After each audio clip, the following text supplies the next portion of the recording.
Aqui no YouTube a gente já está ao vivo. Esperar o pessoal entrar.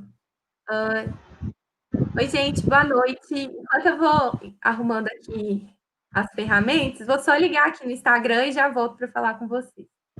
Orlando, eu vou abrir aqui no ao vivo, aí você entra que eu te convido. Tá. Deixa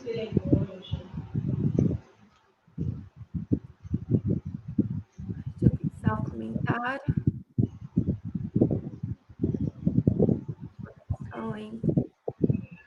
Oi, já. Oi, Vitor. O Vitor é sempre o primeiro que entra. Deixa eu fixar o comentário aqui. E aí... Oi, amigo. Orlando, eu já entrei. Oi, gente, pessoal do YouTube, boa noite. A gente está só arrumando o Instagram aqui, aí a gente começa. Pessoal que vai entrando na live, confere aí, gente, o som tá tudo certo? Bom, todo mundo tá ouvindo? E pessoal que está entrando também, me conta de onde vocês são, se vocês são professores, assim, qual disciplina vocês lecionam. A gente vai querer saber. Esperar só o Orlando entrar aqui. E aí a gente começa. Então, tá ótimo. Ai, que bom. Oi, Xará, tudo bom? Ai, gente, que bom. Esperar o Orlando entrar aí, começamos. Gente, hoje aqui em BH tá muito frio. O Orlando falou que lá onde ele tá 40 graus. Falei pra ele mandar um pouco do calor pra cá. Eu sou de Minas mesmo, BH. Ô, amigo, você... Já entrei aí, Ana. Entrou? Deixa eu te chamar aqui, então. Vê se foi.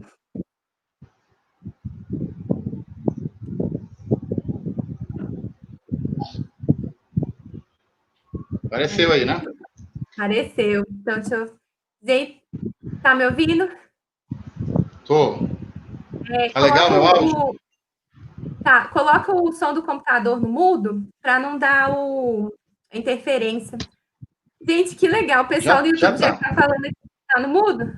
Aí, Tá. tá falando aqui. A Rita de Cássia falou que é professora das séries iniciais. Vanessa, oi Vanessa, tudo bom? Rita de Cássia, Kátia Dutra, me chamo Kátia, sou professora de LP. Bacana, gente. São Miguel. Nossa, tem muita gente aqui de vários lugares, né? Legal. Elidineide Santos, turma de EJA em Alagoinhas, Colégio Estadual. Oi, gente, que bacana. Sejam todos bem-vindos à nossa live. Que bom que vocês estão ouvindo bem. Qualquer coisa assim, qualquer problema no som, vocês vão conversando com a gente. Eu vou já começar a compartilhar a tela aqui. Então, vamos começar, né, Orlando? O que você acha? Tudo certo aí? Vamos, Então, tá bom. com certeza aí. O papo é longo. Isso. Oi, gente. Então, primeiramente, boa noite a todos. Estou muito feliz de vocês estarem aqui com a gente hoje, pessoal, assim, de vários locais, né? Já estão acompanhando nossa live. E hoje o tema da nossa live, o título é Perdido nas aulas remotas. Perdido nas aulas remotas, professor? Então, a gente vai falar um pouco sobre metodologias ativas e também vamos falar um pouquinho sobre as tecnologias educacionais. Estou vendo aqui a Alice Santos do YouTube, professora de Física da Rede Estadual, Pernambuco.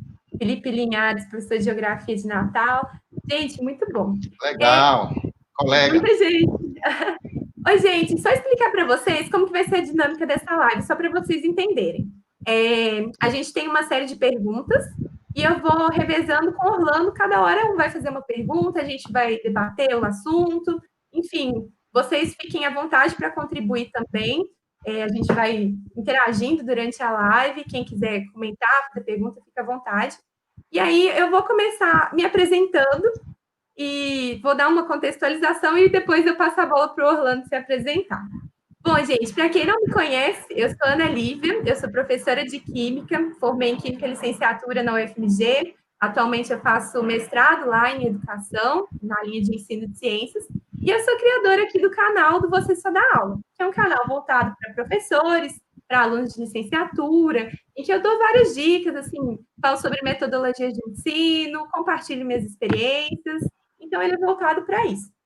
E aí, gente, nessa quarentena, meu canal, ele meio que deu uma bombada, assim, principalmente em função de uma playlist que eu tenho de tecnologias educacionais. E aí eu recebo comentários diários de professor falando assim, Ana, pelo amor de Deus, me ajuda, estou com muita dificuldade nas aulas remotas, não sei por onde começar. E assim, a gente até entende isso porque essas aulas remotas, elas não foram planejadas, né? Elas foram impostas devido ao que a gente está vivendo aí de pandemia. A gente não teve tempo para planejar, foi imposto e a gente teve que se adaptar a isso, porque ou era isso ou era não ter aulas. E aí foi pensando nisso que a gente escolheu esse tema da live, porque os professores estão com dificuldade de fazer o planejamento dessas aulas. E não só o planejamento, né? De usar as tecnologias educacionais, então, em função disso. Então, a gente pensou em falar Então, o objetivo da nossa live, vou mudar aqui, slide, a gente está projetando slide aqui no Instagram e no YouTube. Então, o objetivo da live, gente, é fazer um bate-papo de modo a orientar os professores, tanto no planejamento quanto na execução das aulas remotas. As metodologias ativas para ajudar a engajar os alunos e falamos das ferramentas educacionais, né, das tecnologias, para auxiliar nesse processo também de ensino. E aí, gente, antes da gente começar a discutir de fato mesmo, a gente começar a falar um pouco sobre isso, para a gente iniciar essa conversa, eu quero muito que vocês entendam uma coisa, que as pessoas às vezes confundem. Mas o planejamento de uma aula remota não é muito diferente do planejamento de uma aula presencial. Vocês entendem essa ideia? Quando você vai dar uma aula presencial, você tem que saber qual conteúdo você vai lecionar, quais habilidades, quais competências você quer trabalhar. Se você vai dar uma aula de exercício, você já tem que ter isso planejado, eu imagino. E na aula remota também. Só que as pessoas, elas estão tendo dificuldade nisso. E aí, para a gente falar um pouquinho disso, só para contextualizar, eu trouxe aqui um referencial, que é o Schumann. Ao longo dessas últimas décadas, vários pesquisadores eles ficaram interessados em investigar melhor o conhecimento dos professores. E aí, nessa perspectiva, a gente tem o Schumann, que ele começou a criar categorias para o conhecimento dos professores. Então, ele criou uma categoria que chama CK, que está a sigla em inglês, que é conhecimento de conteúdo, que basicamente, gente, é o conhecimento que o professor tem daquela disciplina. Então, por exemplo, eu sou professora de química, e aí, para eu ensinar essa matéria, eu preciso saber de química, eu preciso desse conhecimento de conteúdo para ensinar. Então, o Schumann, ele fala isso. Só que aí ele fala que é importante o professor ter isso, né? Porque ele não vai ensinar uma coisa que ele não sabe, mas que isso não é a condição essencial que vai garantir o processo de ensino e aprendizagem de modo efetivo. Não é só você saber o conteúdo que o ensino vai acontecer. E aí ele criou essa outra categoria que está aí, que é o PCK, que ele chama Conhecimento Pedagógico de Conteúdo. E basicamente, gente, é a capacidade do professor para transformar esse conhecimento do conteúdo em formas pedagógicas e adaptadas para o contexto dele. Então, ele saber das dificuldades dos alunos, ele saber essa bagagem, né? E fazer de tudo para tornar esse conteúdo de forma mais compreensível, que os alunos consigam entender melhor. Porque um conteúdo, vocês sabem, a gente pode ensinar de várias formas. E aí, qual forma vai ser melhor para o meu contexto? Então, esse conteúdo, o PCK, a gente pode aprender em pesquisas, né, em artigos, pesquisadores da área, ou então na prática mesmo. E é exatamente isso, gente, é essa parte de como ensinar, como que eu vou fazer as minhas aulas remotas, né? E agora? Então, essa é uma grande dificuldade que a gente observa aí nessa questão do ensino remoto, é um déficit. Então, a nossa live foi basicamente pensada nisso, né? Quem sugeriu o tema foi o Orlando e eu super comprei a ideia, porque as pessoas têm dificuldade. Então, a gente trocar experiências aqui, compartilhar figurinhas, vai ser muito interessante, porque a gente sabe que as metodologias ativas, elas são promissoras no ensino, já tem várias pesquisas acerca disso, né? Isso ninguém duvida disso. E aí a gente também vai falar sobre as ferramentas educacionais que elas vão auxiliar o professor a ensinar determinado conteúdo. Então, agora que eu já falei muito, eu vou deixar para falar desse tema, eu trouxe um convidado muito especial aqui, e vou deixar ele se apresentar. Orlando, conta um pouquinho de você para o pessoal. Não parece que é professora de química, não. Parece que é professora de humanas. Bem, boa noite a todos. Como a Ana falou ainda há pouco, professor Orlando Castro, né? Sou professor de geografia, né? Do ensino básico e gosto de lidar com essas questões aí, sempre envolvendo a prática pedagógica, né? Porque isso é muito importante. Não basta, como a Ana falou ainda há pouco, né? Ter só o domínio do conteúdo, tem que ter o domínio da didática, né?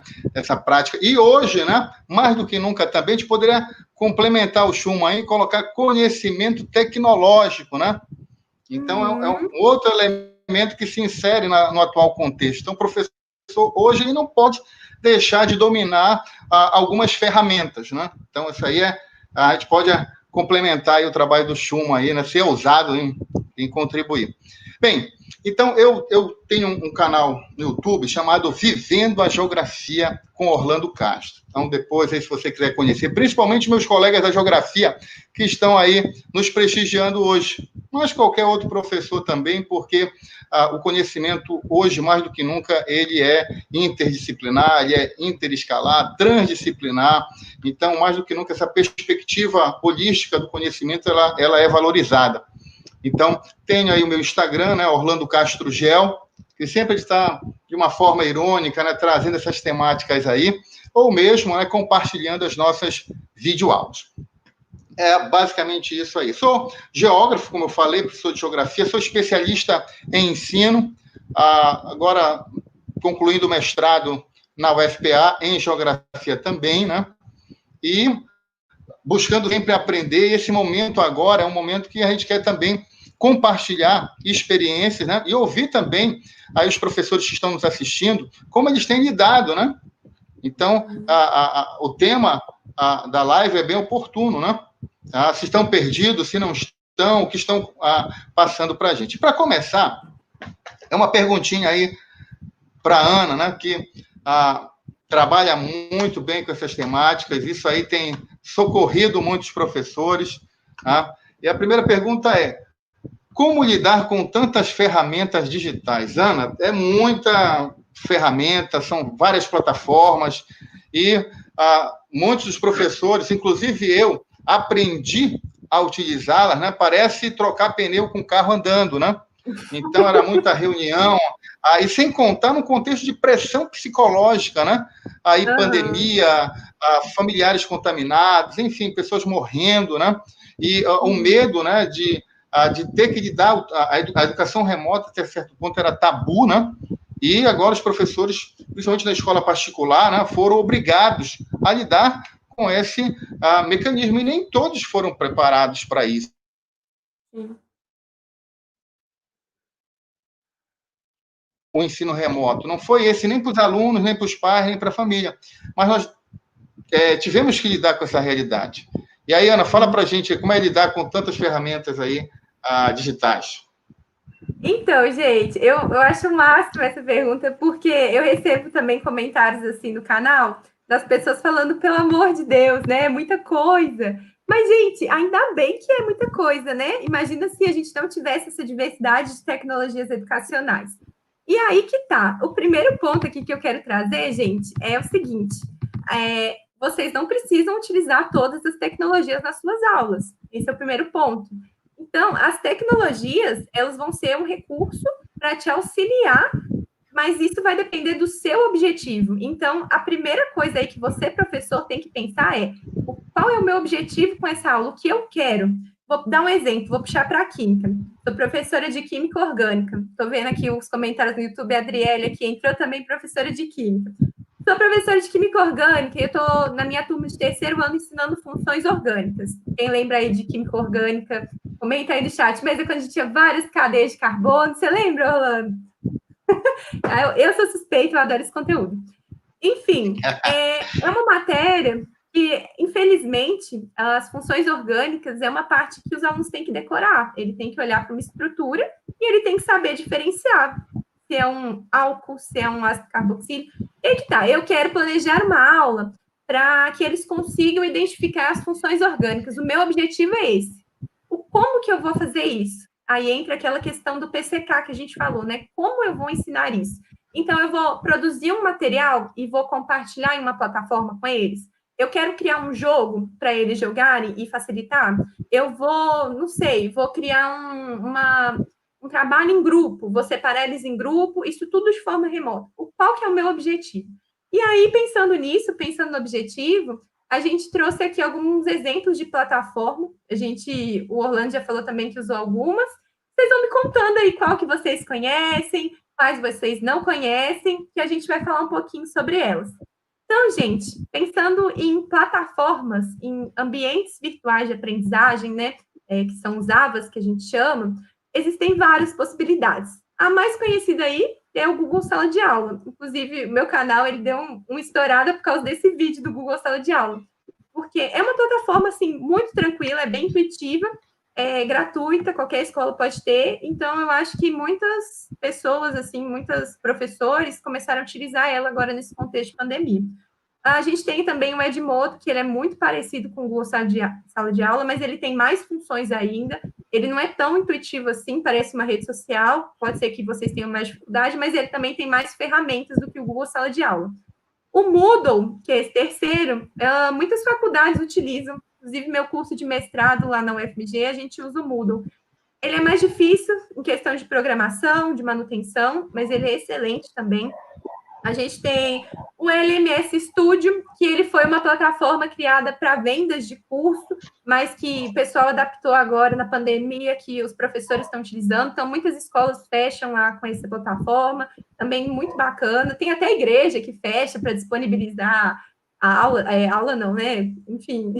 Então, assim, ela é muito tranquila, ela é bem bacana. A gente tem o Teleduc, que ele foi criado pelo pessoal da Unicamp. Ele é voltado para o e-learning, tem várias ferramentas também, muito interessante, gratuito.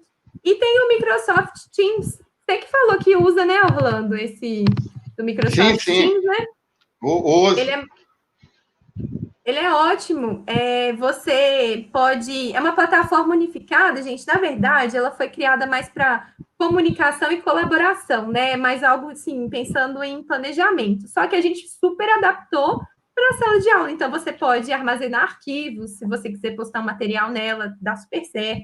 Você pode fazer videoconferências, videochamadas com os alunos. Então, assim, elas são ótimas. Então, assim, isso são só alguns exemplos. A gente tem vários outros exemplos de plataformas aí. Outra coisa que a gente pode pensar eu quero uma atividade colaborativa, eu quero fazer um trabalho em grupo, né? É o meu objetivo. O que eu posso usar? Então, eu tenho aqui o Padlet, que é uma criação de murais que os alunos podem formar, assim, eles compartilham murais e criam notas interligadas, ele é bem legal. Ele é como se fosse uma folha de papel em branco, aí você vai inserindo qualquer conteúdo, pode ser vídeo, pode ser documento, qualquer coisa assim. Ele é bem interessante. A gente tem também o Quizlet, que é para você criar grupos de estudos. Então, vamos supor, você pode falar para os seus alunos se dividirem em grupos para apresentar um trabalho. Então, eles podem fazer a criação desses grupos, e aí eles vão criando aqueles flashcards, sabe? Aquelas folhinhas que você faz tipo um resuminho. Então, eles podem compartilhar isso é bem bacana com outras pessoas, compartilhar também. A gente tem a Geniali, eu adoro Geniali, ele é tipo um super PowerPoint, não sei se vocês já usaram. Quem já usou alguma dessas ferramentas, comenta aqui, mas esse é maravilhoso, gente. Você permite a criação de posters, infográficos, apresentações compartilhadas. Para o pessoal aí de radiografia, né, de história, você pode criar mapas, então, Mapa Mundi também é muito bacana, calendário, ele permite várias funcionalidades. Ele é bem legal. E aí, também a gente tem o MindMaster, que é para você criar mapas mentais. Esse é mais conhecido pelos professores, já vi vários colegas usando, mas eu adoro, gente. Mapa mental é comigo mesmo. Então, você tem um aplicativo, um site que cria isso para você, nossa, para mim isso foi a resolução dos problemas. Você já usou alguma dessas, Orlando? Não. Assim, já ouvi falar e vou usar agora pela Escola de Governança aqui do Pará, né? Mas olhando aí, eu já percebo muito bem que esses instrumentos aí facilitam o método ativo, né?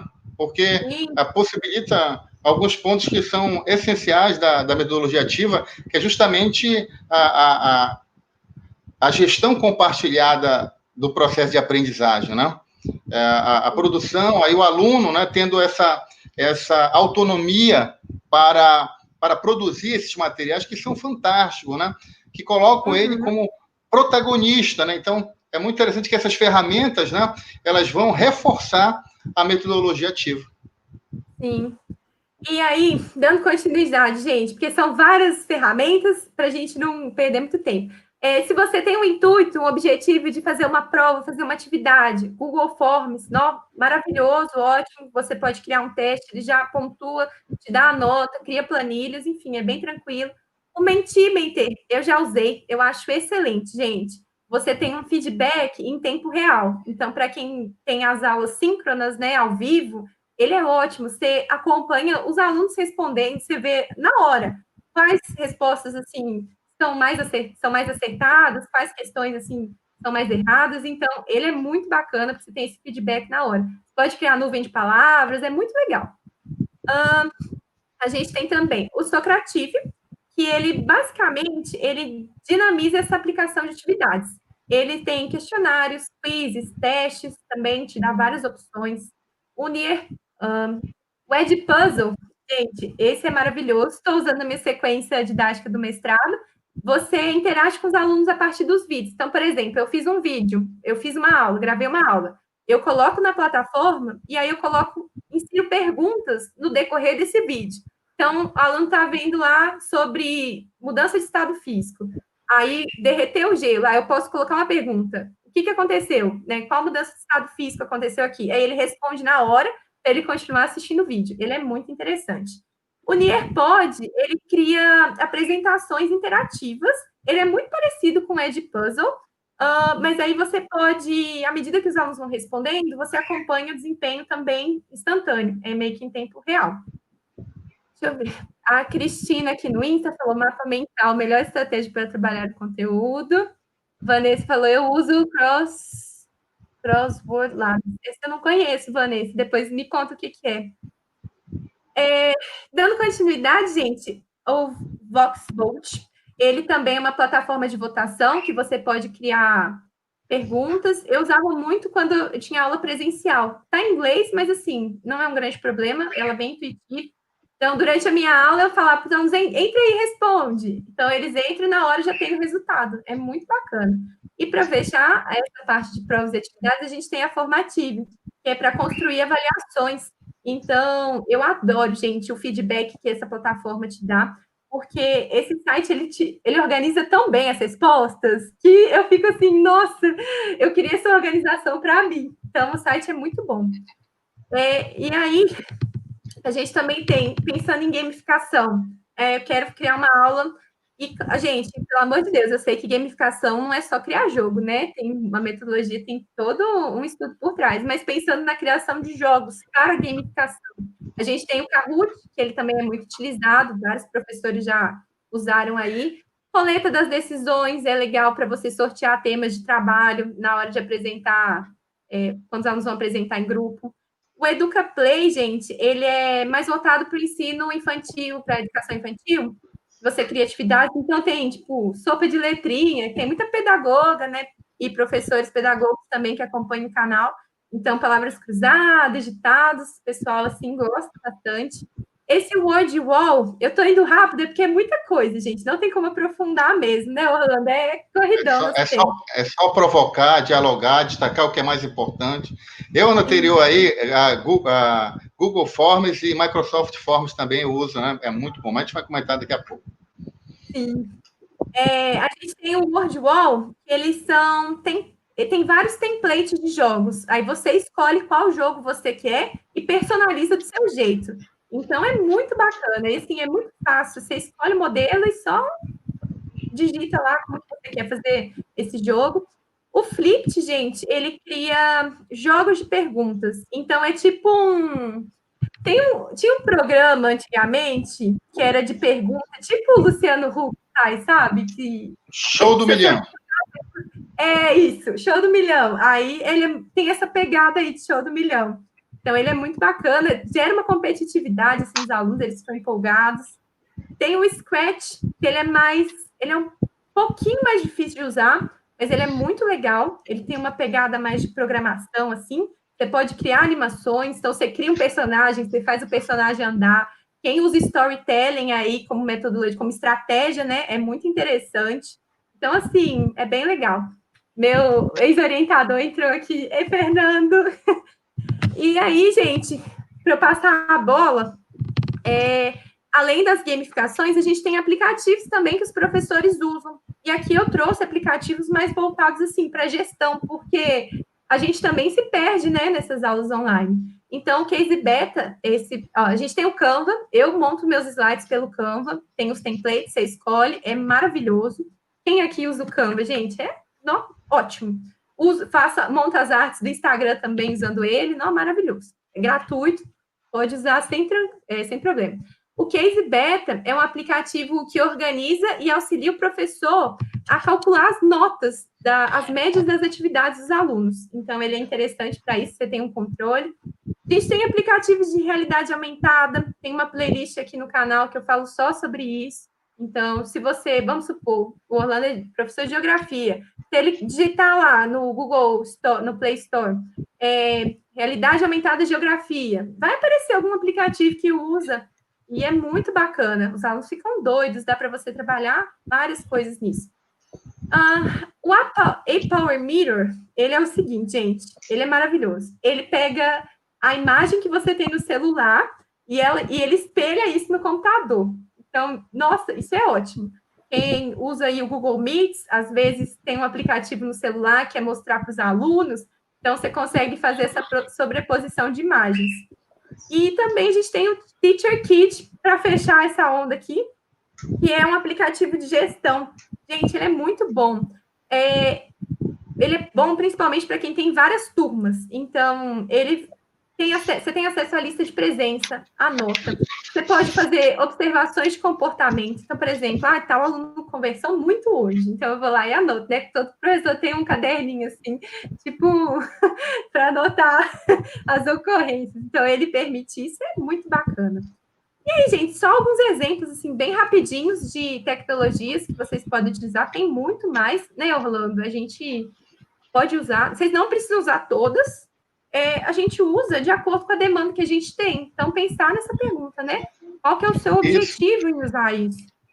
E é importante quem está nos acompanhando colocar aí qual a sua plataforma, né, as suas ferramentas, né, que vocês usam para compartilhar, para enriquecer todos nós aqui que estamos participando aí dessa live.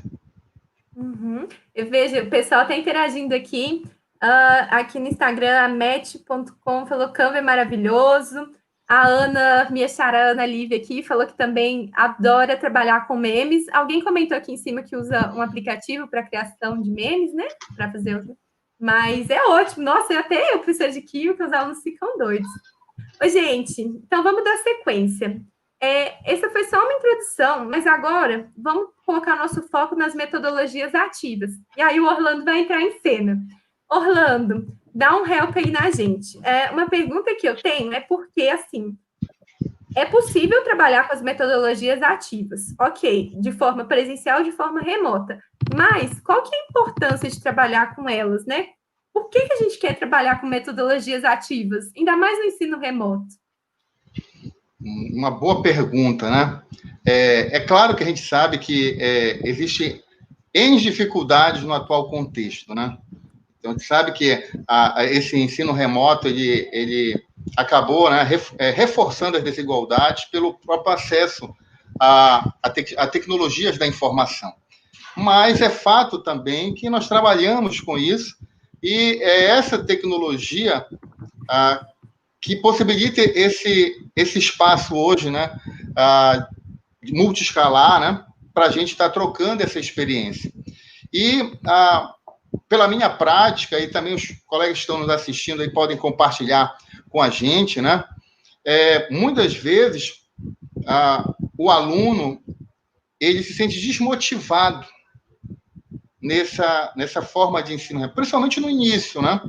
Então, foi um choque muito grande para esse aluno, né? Não ativava a câmera, não ativava o fone. Então, como resgatar esse aluno, né, um protagonismo que as metodologias ativas, elas nos orientam enquanto estratégia. E aí, você falou muito bem aí, várias tecnologias que, pela essência, né, já possibilitam o método ativo. Mas, primeiramente, eu gostaria de destacar o que é a metodologia, né?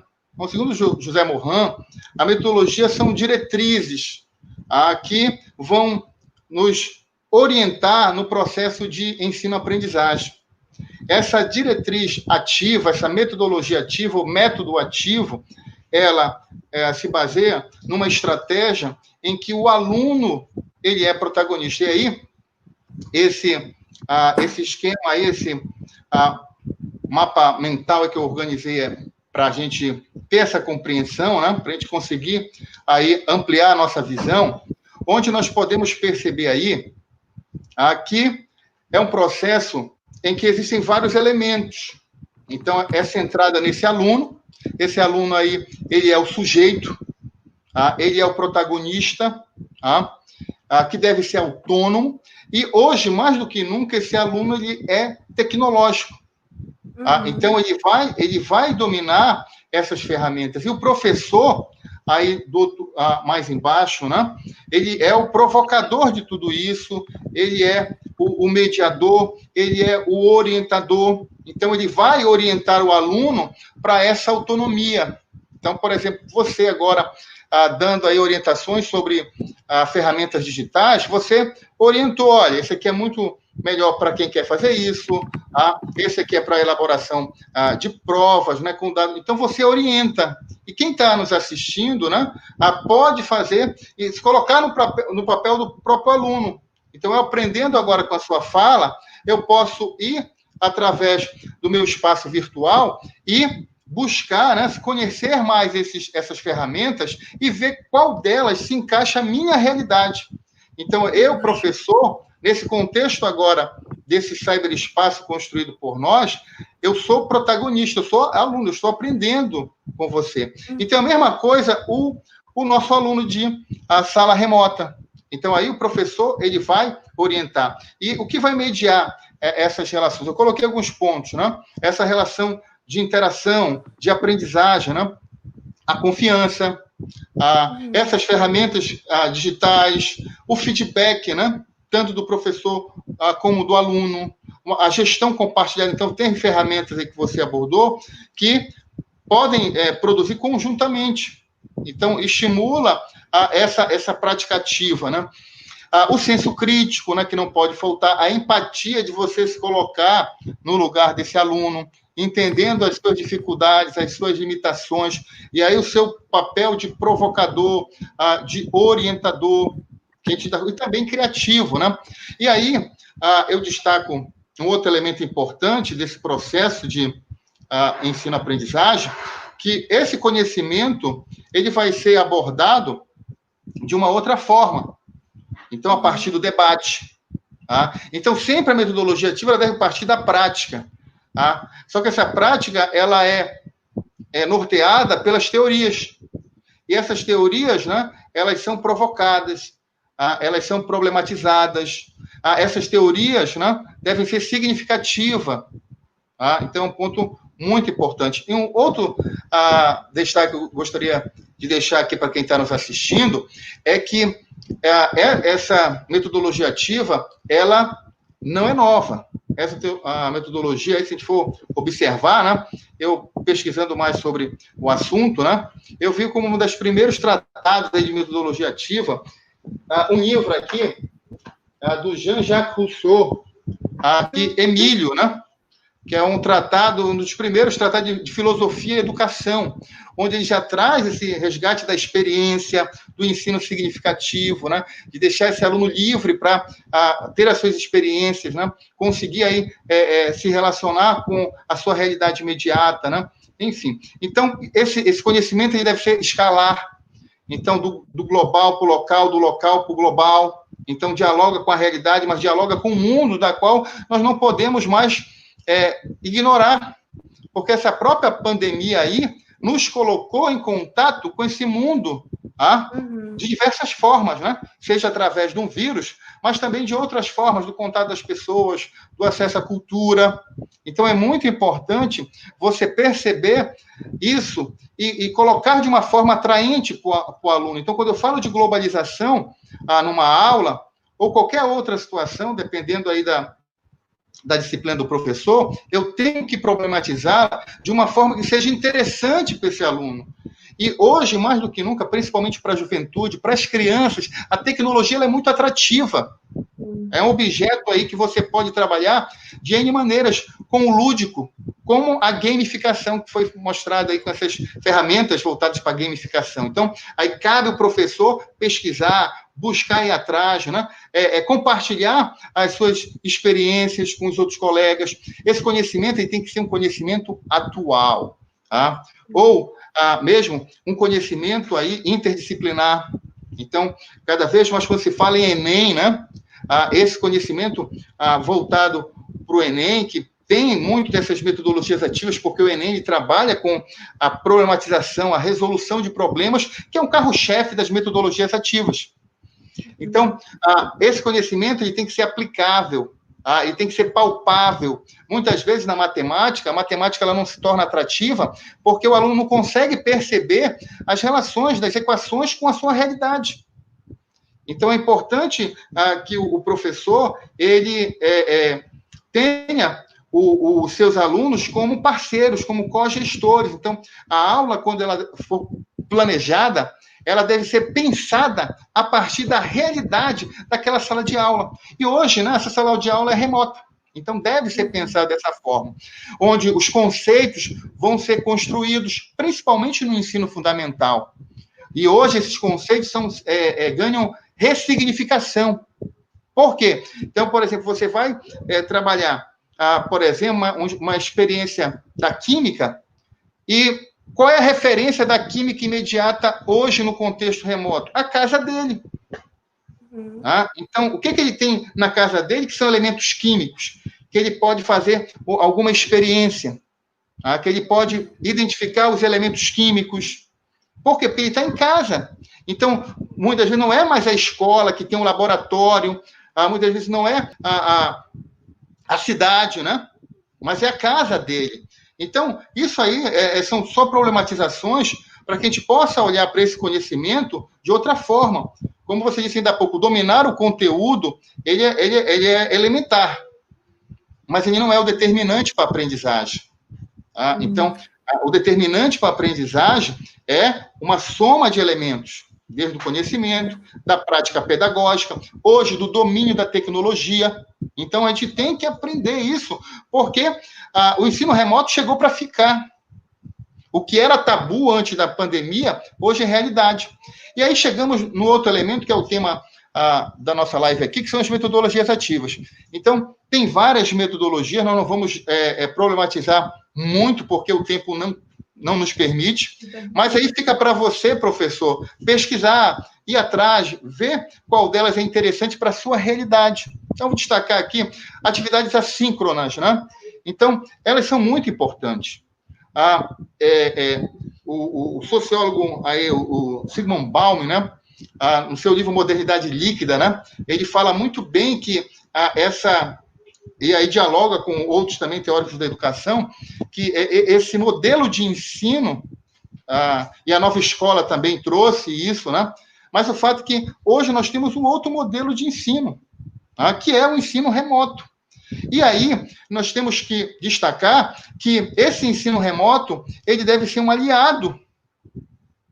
Por quê? Porque existem ferramentas que você citou muito bem que tornam a nossa aula mais criativa, dão informações mais estratégicas. Então, imagina você fazer um formulário sobre a temática que você trabalhou e aí, na hora, ter o feedback simultâneo de como os alunos compreendem aquilo, como eles julgaram aquilo, que caminho. Então, aí você provoca aí uma avaliação simultânea. Na própria aula, você já tem a avaliação. Então, isso aí é algo que antes não se tinha, porque não tinha como avaliar uma turma na sala de aula presencial, porque não se tinha essa ferramenta. Então, essas ferramentas, elas possibilitam isso. Então, atividades que você pode entregar roteiros de filme, Então, olha, o filme vai trabalhar todos esses pontos que nós vimos hoje na aula. E aí, na próxima aula, né, o aluno traz para a discussão. Então, o aluno, ele sempre praticando, ele sempre dialogando, ele sempre interagindo. Então, a tecnologia reforça. Então, roteiro de estudo, pesquisa, experimentações, né? E sempre buscando, que eu acho atrativo, e pela perspectiva do Enem, por situações, problemas. O aluno, hoje, ele é um solucionador de problemas, e problemas não faltam nesse mundo, né? De toda a natureza. Então, isso é um ponto. O ensino híbrido, então, hoje você tem o presencial, você tem o remoto, você tem aí esse ensino aí que o aluno ele tem uma participação muito mais ativa, ou a própria sala de aula investida através de projetos, através de debates, através de seminários, através de mapas mentais, construção de tags, né? Então, a partir dessas tags, você pode destacar aquele conceito mais importante, né? E problematizar com o aluno o porquê desses conceitos, como eles formam uma teia de conhecimento em cima de uma temática. Então, enfim, né? São muitas metodologias ativas que você pode aí utilizar, e essas ferramentas, elas vão auxiliar. E cabe o professor, na sua expertise, na sua provocação, na sala de aula, nesse ensino remoto que não é fácil.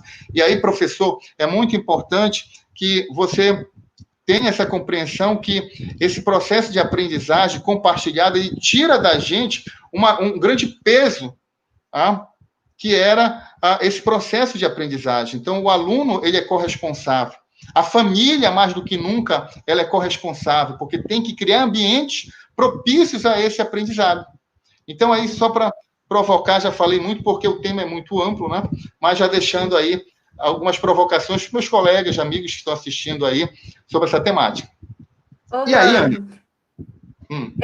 Você foi muito assertivo na sua fala, né? Eu estou acompanhando aqui uns comentários, e aí o pessoal tá assim, aqui no YouTube, a mate.com falou assim, eu como professora de matemática, penso mesmo, a matemática deve ser mostrada de diversas formas, né? Essa questão da problematização que você falou é muito importante. O Thales também aqui no Instagram falou assim, capturar a atenção se torna um grande desafio, né?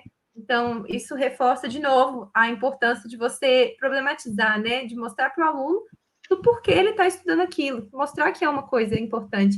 E a gente tem uma pergunta também, que é a da Aline, aqui no Instagram, ela perguntou assim, os recursos tecnológicos seriam como uma espécie de ferramenta das metodologias ativas? Você quer responder? Eu respondo? O que você... Fica à vontade. Nós respondemos, né? Claro que sim, né? Então, elas são estimuladoras, né?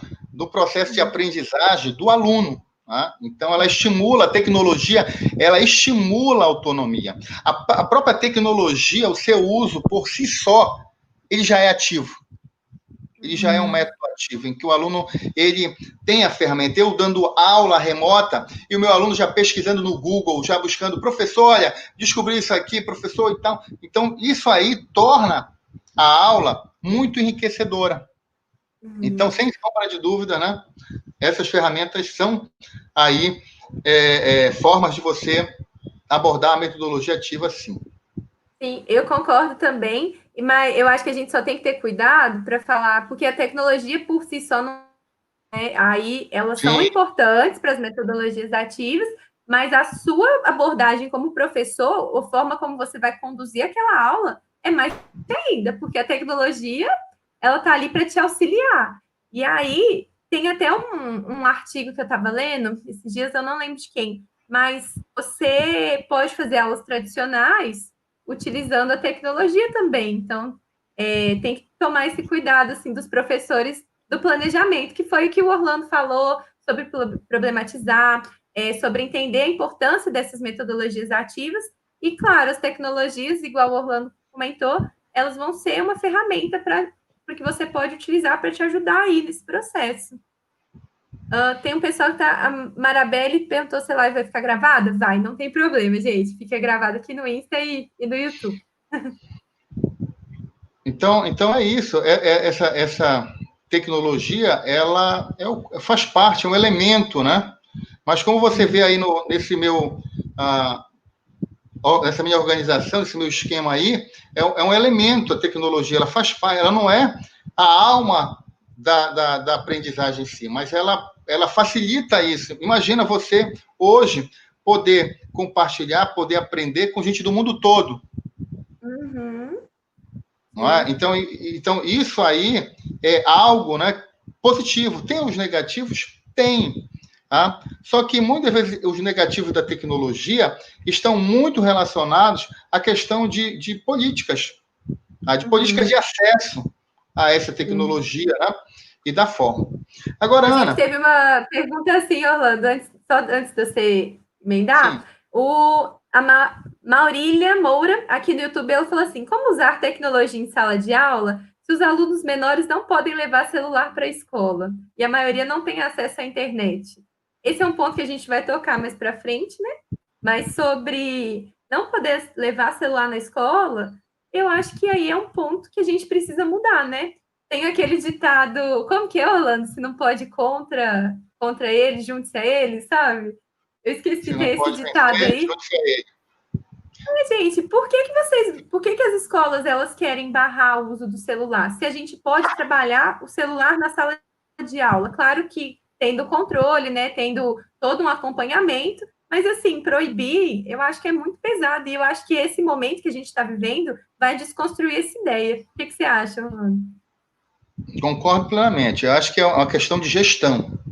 A gestão da Sim. sala de aula. Né? E isso aí é responsabilidade dos seus sujeitos, no caso, o professor e os alunos. Né? Logo, a gente sabe que existe uma hierarquia da escola, né? Então, cada escola tem a sua forma, né, de tratar, inclusive, alguns estados, né? É proibido por lei usar, inclusive aqui no Pará, é proibido por lei nas escolas estaduais usar o celular. É Mas por quê? mesmo? Olha, não Mas, sabia disso, mas, não. mas por que isso é feito? Isso é feito pelo mau uso da tecnologia. E aí cabe o professor despertar o lado bom, como eu falei da tecnologia ainda há pouco, né? Que é para você poder utilizar como instrumento de pesquisa. Então, você cria um app, por exemplo, ou pega um app aí que tem de educação, né, de gamificação, né? E você pode trabalhar com o aluno. Você pode, aí, o aluno em casa, ter as videoaulas, por exemplo, para estar assistindo no celular, acompanhando. Então, mais do que nunca, a força da tecnologia, ela se sobrepôs a essas questões. Você não tem como negar a tecnologia. Ela chegou para ficar. E ela só vai se modificando, né? Se modelando. E é preciso só ter esse cuidado aí para saber usar essa tecnologia, porque a tecnologia ela é uma ferramenta que você precisa utilizar de forma eficaz no processo de aprendizagem. Isso aí. Agora, há uma pergunta para você. Ainda tem algum comentário? Está Eu na tela aí, estou né? aqui, tô falando todos. Não, tenta. Então, para você agora, quais dessas ferramentas são mais acessíveis para o ensino remoto? Aquelas mais fáceis, né? Se é que tem, né? Ou será que tem difíceis? Isso é muito eu acredito que é muito da intimidade que você tem com a ferramenta, né? Então, logo no início, pode parecer um bicho de sete cabeças, mas aí conta para a gente aí quais dessas são mais acessíveis, né? De fácil aprendizado, porque existem várias realidades para cada professor, né? Sim. Então, Orlando, quando eu pensei nessa pergunta, me veio várias coisas na cabeça. Ver se o pessoal que está assistindo se concorda. Porque quando a gente fala em acessibilidade, né? Acessível para quem? Então, me vem duas pessoas, assim, duas figuras na cabeça. Me vem o professor e me vem o aluno. Porque não adianta você só olhar o contexto do aluno, sendo que é você que vai propor essa aula. Então, você tem que ver se essas ferramentas elas são acessíveis para você. Porque a gente tem aí, todas essas que eu falei são ferramentas gratuitas. Você precisa ter uma internet assim razoável, ainda mais se você for usar em aulas síncronas. E aí a questão é o seguinte: a gente fica vendo assim, não sei se acontece com seus colegas aí, Orlando, mas eu vejo muitos colegas aqui comparando. Então fala, nossa, tal pessoa fez tal coisa, deu tal aula, fez isso, eu vou fazer isso também. Mas às vezes a pessoa não tem, como fala, um conhecimento daquela ferramenta isso ela pode adquirir, mas às vezes é uma coisa que não faz parte do contexto dela, como professor.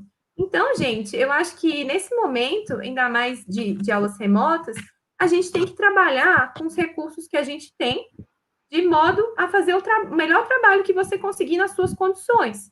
Então, essa questão da acessibilidade, o que é acessível para você? Porque o seu acessível pode ser diferente do meu, né? Então, vamos supor, para mim, um aplicativo que eu gasto R$ 50 por mês é acessível. Para outra pessoa pode ser que não. E aí, né? Como lidar? Aí eu não vou querer ficar comparando, nossa, aquela pessoa fez aquilo na aula dela, eu quero fazer também, mas isso não vai ser acessível para mim. Então, esse é o primeiro ponto, né? A gente trabalhar com aquilo que a gente tem.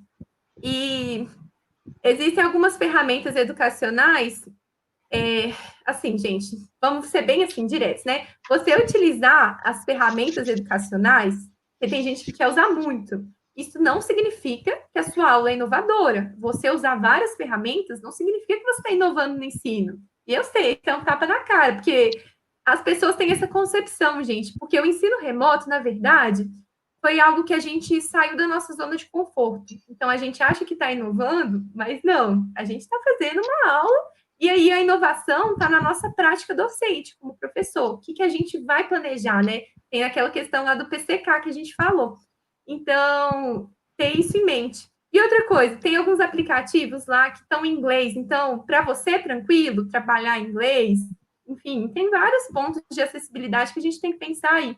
Então, você tem que fazer essa pergunta. É conhecer o aplicativo, conhecer os recursos, as ferramentas tecnológicas, entender o que elas podem te oferecer, e aí você vai perguntar, isso serve para mim? Vai estar dentro do meu objetivo de aula? Isso vai me ajudar? Então, esse é o primeiro ponto, olhar para os professores.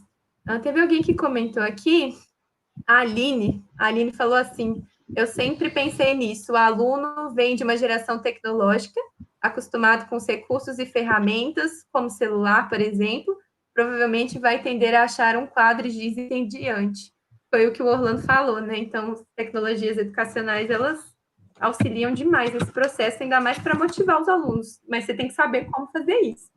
E aí, ainda pegando essa parte da acessibilidade, um outro ponto é pensando nos estudantes, né, gente? Que foi até alguém que comentou aqui no YouTube, falando assim, mas minha escola não tem internet, meus estudantes não têm condições de aparelhos.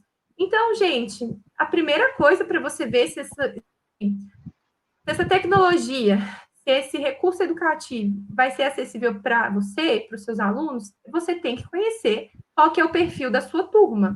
Então, vamos supor, eu tenho turmas de escolas públicas e escolas particulares.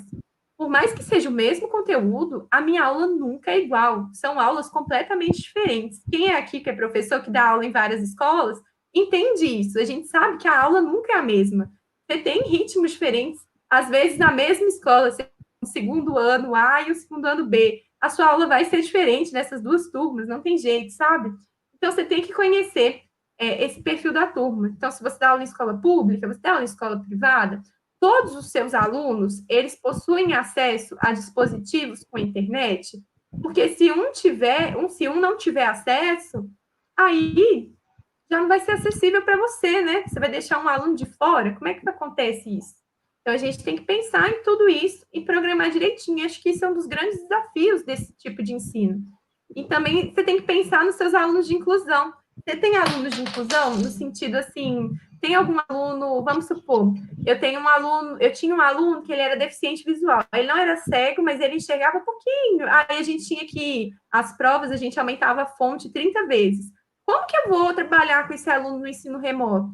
Então, eu posso fazer um material adaptado para ele? Porque as pessoas têm essa concepção, essa parte de inclusão, que a ideia que elas trazem é de que incluir é separar. Então, vamos supor, um aluno de inclusão, eu vou dar um outro material para ele. E não, ele tem que fazer parte do mesmo material que a sua turma tem acesso, mas esse material ele tem que ser adaptado. E aí entra a parte da acessibilidade. Esse aplicativo que eu vou usar é acessível?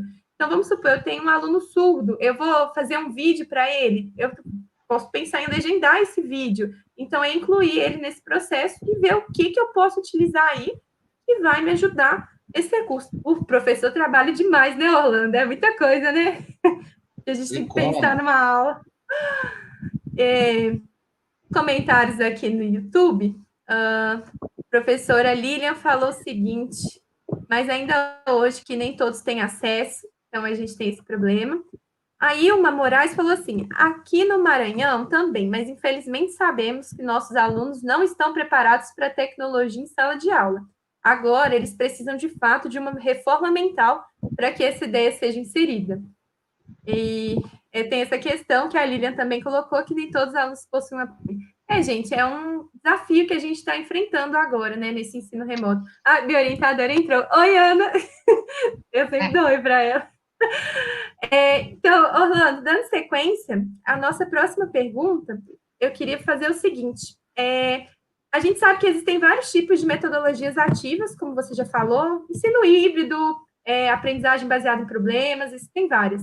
Você já utilizou alguma delas no ensino remoto? E aí você pode contar para a gente como é que foi essa experiência? Com certeza, né? E hoje, né, a partir da própria tecnologia, como você já destacou aí, ela possibilita por si só esse protagonismo juvenil, esse protagonismo do nosso aluno, né? Então, é importante a gente ter essa clareza e provocar esse debate em sala de aula, né? Provocar aí esse senso crítico do aluno, né? E logicamente, né, poder avaliar a partir dessas ferramentas que são colocadas aí para tanto para o aluno como também para o professor. Então, aí você pode utilizar e falar, não tem internet, né? Mas você pode até usar o WhatsApp, né? Por meio do WhatsApp aí, colocar roteiros de estudo, questões, né, para serem debatidas em sala de aula. Não sei usar uma plataforma, uma ferramenta mais complexa, mas você pode usar o PowerPoint, você pode passar um vídeo, né? Você pode, enfim. Então, várias, né, possibilidades de você usar aí as metodologias ativas, né? Então, você pode aí fazer o jogo do milhão pelo PowerPoint, colocar as perguntas lá, jogar os sons, né? Então, é importante que o professor ele use um elemento importante, que é a criatividade, e também não esquecer da rede de solidariedade que existe hoje entre os professores, como você, eu e vários professores aí compartilhando, fazendo tutoriais, né? E isso tudo aí é uma rede de solidariedade que, nesse momento, é muito importante, né? Compartilhamos as dificuldades de todos os colegas, né? Não viemos aqui trazer nenhuma novidade, a roda já existe, né? Ela já gira há muito tempo, mas sim compartilhar expertise, experiências, né? Então, aí, o aluno, né, participando, lendo um texto, refletindo, né?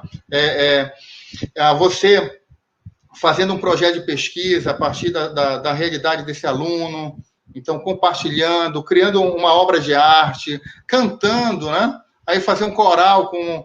Eu já vi vários professores, amigos meus de arte, né, e de música, né, especialmente, que fazem esse coral e cantar nesse momento, relaxar nesse momento também é muito importante. Então, a música, a arte, né, ela ajuda bastante você viver esse momento, né, passar. Então, há várias, né, aí formulários, né, pesquisas, uso de tag, apresentando através do formulário, criando os termos que os alunos mais se identificam. Então, existem N possibilidades. Professor de matemática aí, trabalhando com gráficos, né? Pode pegar, pedir para os alunos fazerem um bolo, repartir o bolo, então, ver aí muito bem. Então, estratégias, eu tenho certeza que não faltam para os professores, né? Então, aí você tem... Orlando. Oi. Nosso tempo está quase acabando. Aí, a gente... Só para fechar. Isso. Mas deu para falar o que a gente programou, né? A gente conseguiu falar tudo. Ô, gente, você tem mais alguma contribuição, Orlando? Você quer falar mais alguma coisa? Não, eu acho que a contribuição é justamente essa, né? De deixar aqui a nossa experiência, a nossa prática, né? Se solidarizar com os professores aí que têm as suas dificuldades, né? Como nós temos também a nossa dificuldade. Mas é importante dizer que a força da educação está nessa união, está nessa rede de solidariedade que nós, professores, construímos aí para tornar o ensino menos desigual, né? E mais prazeroso, acima de tudo. Pois é. Oi, gente, então é isso. A gente vai ficando por aqui. Nosso tempo aqui no Insta já está acabando. Mas queria agradecer a todo mundo que participou da live. Orlando, muito obrigada por sugerir o tema, por ter topado também. E as portas estão sempre abertas, mas para frente, quem sabe a gente combina outra, né? Sim, eu já estava pensando aqui numa produção de um e-book para ajudar os professores sobre isso, né? Porque é muita informação. Então, a gente poderia fazer um e-book, fazendo uma síntese dessas metodologias ativas, né? Justamente aí com a síntese das ferramentas, né? E dando exemplo, e como, a partir daí, né, ajudar ainda mais os nossos colegas e nos ajudar, porque isso também faz muito bem para a gente. Isso mesmo. Oi, gente, a live vai encerrar aqui, mas queria agradecer a todo mundo. Obrigada por participar e até a próxima live. Gente, vou encerrar aqui do YouTube também. Obrigada por todo mundo participar. Qualquer dúvida, qualquer comentário, deixa aí, a gente vai respondendo. E qualquer coisa, teve alguém que pediu os slides, mas a live fica salva, então você pode acompanhar tudo assim, depois com calma. Então é isso, gente. Obrigada, Orlando, e até a próxima live.